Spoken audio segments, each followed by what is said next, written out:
Wait lang.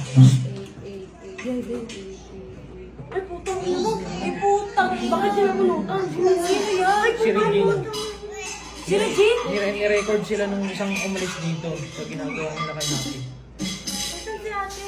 Sino yan? Si Regine? Hindi, nandun na si Papi sa taas, umakyat na. Asin na yung nasa. Andyan. Andyan? Tingnan mo bakit niya ginawa kay Happy kasi may anak na siyang dalawa.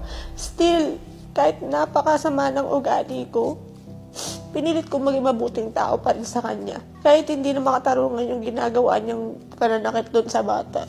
Dinaan na lang namin sa pirmahan and nagkasundo na lang kami na gano'n na lang at lumayas na lang din sila at hindi na sila nagtatrabaho ngayon sa amin. So, yun na lang naging napagkasunduan namin. Ba namin, pero hindi mapigilan ni Papi, naiyak pa rin Oh siya. no! Oh.